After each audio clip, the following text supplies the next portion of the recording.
Let's go to the netball. Before we speak to Lisa Alexander, just take a look at the final seconds of this almost unbelievable finish. Oh, proudly, and Laura Geitz, the superstar of Australian netball.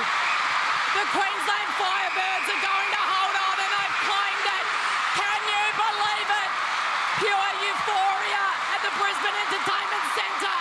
It's highway robbery. They've stolen it. They've pinched it in the dying seconds.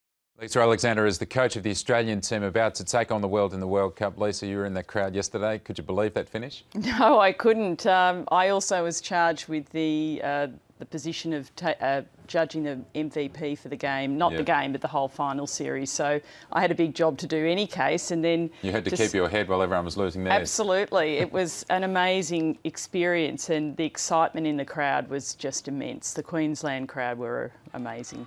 And when did you think that the Firebirds might pinch it? Oh, look, really only in that last 3 minutes of the game. It looked like they were going to get there, and I think Gretel Tippett just settled her nerves a little bit for a big game, and she just fed the ball in very smoothly to Romelda, and then she slotted one just right at the end as well. It was terrific. There's Shani Layton, who played a terrific game. Just got it back inboard, and those were the last few moments. What do you think was at play with the Swifts? It's hard for them, but did they throw it away by those couple of key mistakes? Oh, was composure at play? Yes, it certainly was in those dying minutes. You can't deny that. But at the end of the day, they were so brave. It was a very, very tragic loss for them in that game, because they really had been the best team throughout the whole match. And there's a couple of the moments there where the ball just went out of bounds, and shows you how tight it is.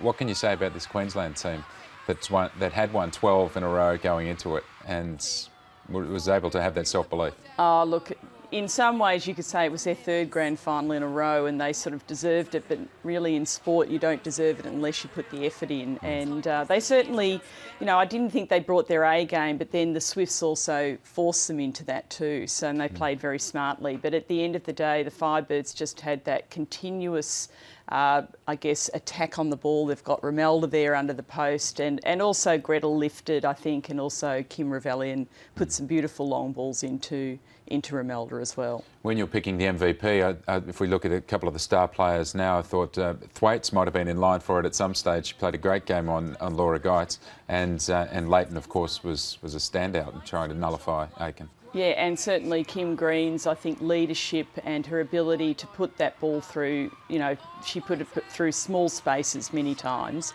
to Susan Pettit and to Caitlin Thwaites, and made them look extremely good. But I thought, in the first quarter, Julie Corletto was amazing, actually.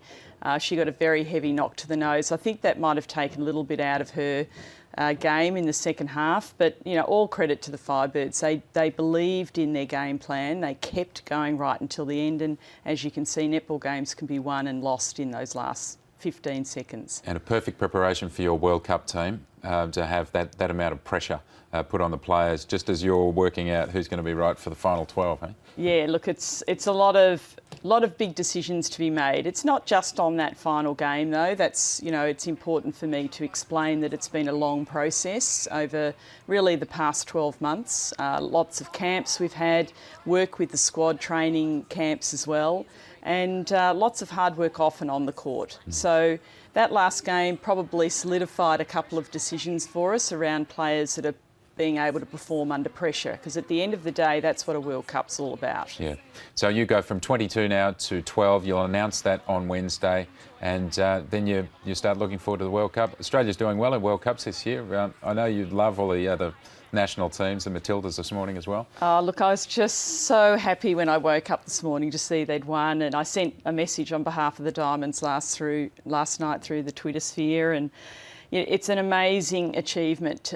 It's a world game. It truly is a world game, and they're doing a magnificent job. Well, thanks again for your time, and as always, good luck with the selection. It's going to be a tough week for you, but and then good luck for the World Cup after that. We'll speak again. Thank you.